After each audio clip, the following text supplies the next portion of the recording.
Students, हमने अपनी पहली वाली क्लास में भील आंदोलन के बारे में पढ़ा, जिसमें सबसे पहले हमने गोविंद गिरी के बारे में पढ़ा कि इन्होंने किस प्रकार राजस्थान के भील आंदोलन को संचालित किया। भीलों की स्थिति सुधारने के लिए इन्होंने प्रयास किए और जीवन भर वो भीलों की सामाजिक आर्थिक स्थिति में सुधार और उनके अधिकारों की प्राप्ति में लगे रहे। किस प्रकार उन्होंने संप सभा के माध्यम से, अपने भगत आंदोलन के माध्यम से भीलों के अधिकारों के लिए संघर्ष किया और उसमें काफ़ी हद तक सफल भी रहे। आपके कोर्स में गोविंद गिरी के अलावा मोतीलाल तेजावत का योगदान क्या रहा भीलों की उन्नति में, वो भी आपके कोर्स में है। तो आज हम लोग पढ़ेंगे कि मोतीलाल तेजावत ने किस प्रकार अपने एक ही आंदोलन के माध्यम से भीलों को संगठित किया और उनके अधिकारों के लिए संघर्ष किया। तो टॉपिक डाल लीजिए, मोतीलाल तेजावत का भील आंदोलन में योगदान। बच्चों, यदि हम देखते हैं तो पहले भी हमने पढ़ा जब हमने गोविंद गिरी के बारे में पढ़ा तो उस समय हमने पढ़ा कि जो भील जनजाति थी वो वन क्षेत्र में निवास करती थी और जो ग्रामीण क्षेत्र के भील थे वो अपने आजीविका के लिए, अपने आर्थिक संसाधनों के लिए स्वतंत्र थे। वो वन संसाधनों पर निर्भर थे और आसपास के जो लोग थे उनकी सुरक्षा के आधार पर वो उनसे कुछ भेंट या कुछ कर प्राप्त करते थे।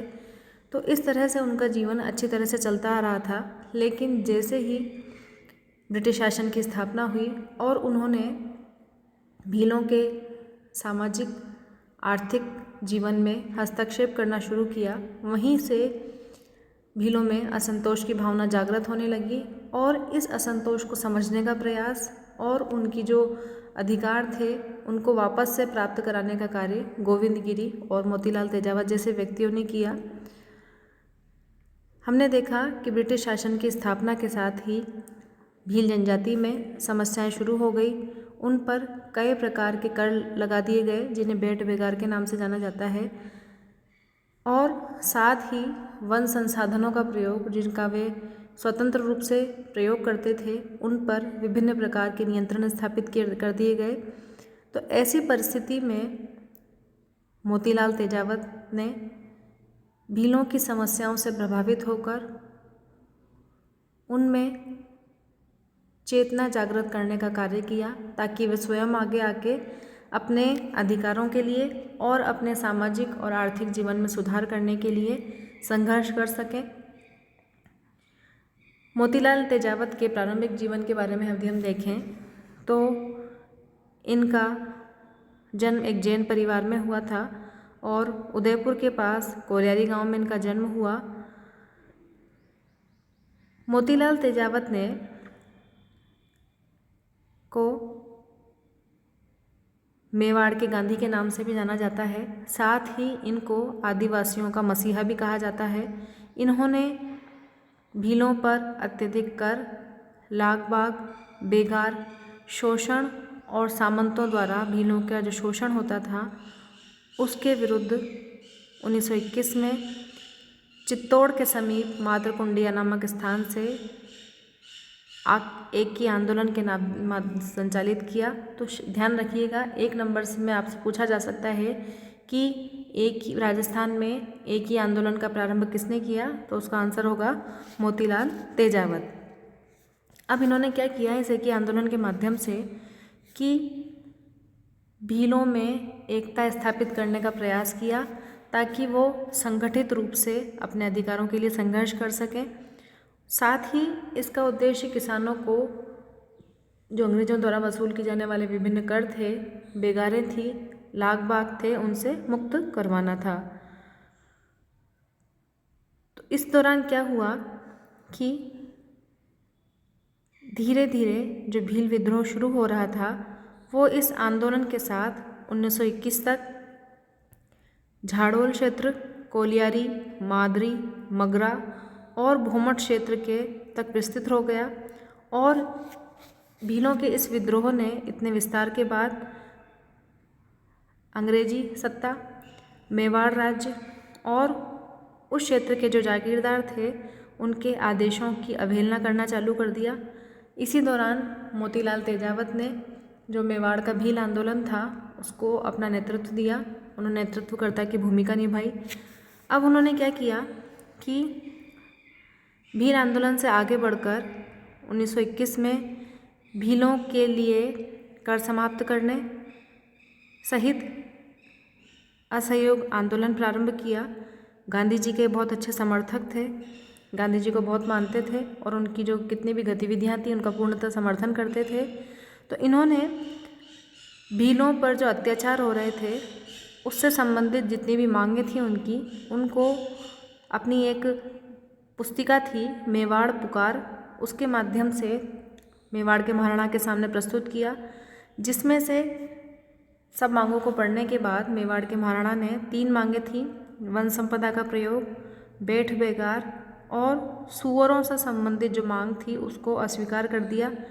तो इन 3 मांगों को जब मेवाड़ के जो महाराणा थे उन्होंने अस्वीकार किया तो मोतीलाल तेजावत ने यह प्रतिज्ञा की कि जब तक इन आदेशों को नहीं माना जाएगा, इन मांगों को नहीं माना जाएगा, तब तक वे इन मांगों के प्रति जितनी भी राजनीतिक आदेश होते हैं, महाराणा की तरफ से जो आदेश जारी होंगे उनको वो पालना नहीं करेंगे। भीलों ने मोतीलाल तेजावत को इस कार्य में पूरा सहयोग किया। इस तरह से धीरे धीरे उनके नेतृत्व के कारण एक ही आंदोलन शक्तिशाली आंदोलन का रूप धारण करता गया। इन सब की क्या प्रतिक्रिया हुई बच्चों कि 19 अगस्त 1921 को झाड़ोल ठिकाने के जागीरदार ने ठाकुर ने उनको गिरफ्तार कर लिया मोतीलाल तेजावत को, लेकिन 7,000 के लगभग भीलों ने एकत्र हुए और उन्होंने एकत्र होकर दबाव डाला झाड़ोल के ठाकुर पर कि मोतीलाल तेजावत को मुक्त किया जाए। और इससे क्या हुआ कि इस आंदोलन को नई पहचान मिली, मजबूती मिली। इसके बाद मोतीलाल तेजावत के नेतृत्व में निमड़ा नामक स्थान पर 1921 में एक विशाल आदिवासी सम्मेलन हुआ, जिसमें ब्रिटिश सरकार ने तथा मेवाड़ सरकार ने आपस में सहयोग करके गोलीबारी करी, जिसमें लगभग 1200 के लगभग भील मारे गए और कई भील उसमें घायल हुए। इसके बाद तेजावत ने अपने आंदोलन का दायरा बढ़ाया और दायरा बढ़ाते हुए 1922 में उन्होंने सिरोही राज्य में प्रवेश किया, जहाँ पर काफ़ी संख्या में भील और गरासिया जनजाति के आदिवासी रहते थे। मार्च 1922 में तेजावत ने गुजरात के ईडर राज्य में प्रवेश किया। यहाँ पर मोतीलाल तेजावत अपने लगभग 2000 अनुयायी के साथ रुके हुए थे। तो इस दौरान मेवाड़ भीड़ कोपर्स के नाम से जो सेना थी, टुकड़ी थी, उन्होंने 2000 लोगों को सहित जो मोतीलाल तेजावत की पूरे लोग थे, दल थे उनको घेर कर गोलियां चलाई, जिसमें 22 लोग मारे गए और इतने ही लोग लगभग घायल हुए। इस घटना के बाद भीलों और गरासिया जनजाति के लोगों में एक नई चेतना आई और उन्होंने असंतुष्ट होकर ब्रिटिश सरकार के विरुद्ध, मेवाड़ सरकार के विरुद्ध आंदोलन तेज कर दिया। इस दौरान तेजावत ने, जो गांधी जी की गतिविधियों को स्वीकार करते थे, मानते थे, समर्थक थे उनके, तो उन्होंने अपने आप को गांधी का शिष्य घोषित करते हुए उन्हीं के नाम पर आंदोलन प्रारंभ किया।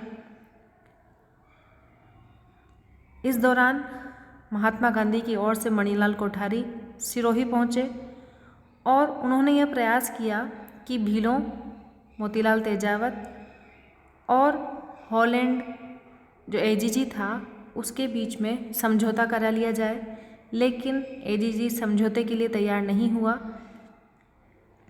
5 और 6 मई 1922 के दौरान क्या हुआ कि मेवाड़ भील कोर की एक टुकड़ी के साथ मेवाड़ राज्य की राजकीय सेना ने प्रवेश किया और रोहिड़ा तहसील के बालोलिया और भूला गांव को घेरकर यहाँ पर अंधाधुंध तरीके से गोलियां चलाई, जिसमें कई भील मारे गए।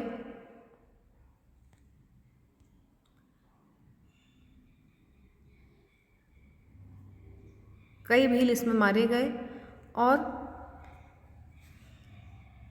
सेना ने क्या किया, मेवाड़ की राजकीय सेना ने, कि कई गांवों को जो था उन्होंने जला दिया, आग के हवाले कर दिया, जिससे कई गांव जल के भस्म हो गए और गोलीकांड में कई भील और गरासिया जनजाति के लोग मारे गए, घायल हुए।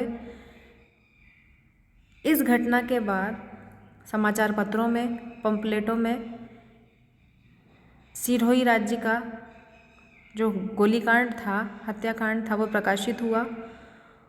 और इसके बाद राजस्थान सेवा संघ ने इस घटना को गंभीर मानते हुए रामनारायण चौधरी और सत्यभक्त नामक व्यक्ति को इस घटना की जांच करने के लिए सिरोही भेजा।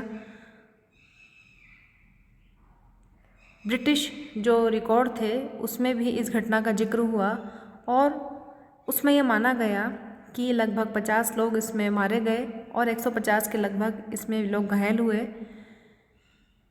1923 में इस हत्याकांड के बाद मोतीलाल तेजावत ने अपनी कार्यप्रणाली में परिवर्तन किया और 1923 में मोतीलाल तेजावत ने पोसीना और सिरोही राज्य के भीलों और जो गरसिया जनजाति के लोग थे उनके साथ नए तरीके से एक ही आंदोलन का सूत्रपात किया। इस दौरान तेजावत ने दिलवाड़ा के निकट छोछर स्थान को अपना स्थान बनाया गतिविधियों का। इस दौरान सिरोही राज्य की सरकार ने उनके कार्यों से असंतुष्ट होकर घोषणा करी कि जो भी व्यक्ति मोतीलाल तेजावत को गिरफ्तार करेगा या सूचना देगा उसको 1000 रुपये और जो व्यक्ति गिरफ्तारी में सहयोग देगा उसको 500 रुपये की धनराशि दी जाएगी। इस तरह से जब मोतीलाल तेजावत के विरुद्ध ब्रिटिश सरकार ने माहौल तैयार किया तो इस दौरान मोतीलाल तेजावत अपना वेश बदलकर पर्वतीय क्षेत्रों में घूमते रहे और किसी न किसी रूप में वो भीलों को सहयोग देते रहे, उनकी गतिविधियों का संचालन करते रहे। इसी दौरान का घटनाक्रम ये रहा कि गांधी जी ने मोतीलाल तेजावत को संदेश भेजा कि वो आत्मसमर्पण कर दें। चूँकि हमने देखा कि वो गांधी जी को अपना गुरु मानते थे और उनका खुद को अपना परम शिष्य मानते थे गांधी जी का, तो उन्होंने गांधी जी की मांग को स्वीकार करते हुए जून 1929 में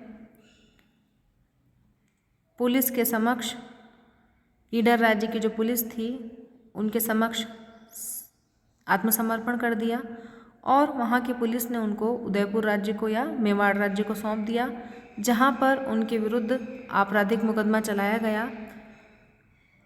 अप्रैल 1936 में उनको जेल से सशर्त रिहा कर दिया गया कि आगे चलकर वो इस तरह से भीलों के लिए या गरासिया जनजाति के लोगों के लिए किसी प्रकार की गतिविधियाँ नहीं संचालित करेंगे, किसी प्रकार का कोई आंदोलन संचालित नहीं करेंगे। लेकिन इसके बाद भी मोतीलाल तेजावत ने प्रजामंडल आंदोलन, भारत छोड़ो आंदोलन में भाग लिया और अपनी गतिविधियों के कारण कई बार जेल गए। लेकिन इसके बावजूद भी 1963 तक, जब तक उनकी मृत्यु नहीं हो गई, तब तक वो भीलों के और गरासिया जनजाति के लोगों के और आदिवासियों के उत्थान में लगे रहे। तो इस तरह से बच्चों, गोविंद गिरी और मोतीलाल तेजावत दोनों चैप्टर आपके लिए बहुत इम्पोर्टेंट है। किसी भी एक के बारे में आपसे इसमें क्वेश्चन पूछा जा सकता है, तो उसको ध्यान से पढ़िए और कहाँ पे छोटे क्वेश्चन बन सकते हैं इस बात का ध्यान रखते हुए पढ़िए कि एक एक नंबर के क्वेश्चन किस प्रकार से आ सकते हैं। और ये दोनों चैप्टर ऐसे हैं जिनको आगे चलकर आपके जो कॉम्पिटिटिव एग्ज़ाम हैं उसमें भी आपसे क्वेश्चन पूछ सकते हैं। तो मैं कोशिश करूँगी कि जो अगली क्लास है उसमें हम ऐसे प्रश्न उठाएँ जो आगे चलकर आपसे एग्ज़ाम में पूछे जा सकते हैं। धन्यवाद।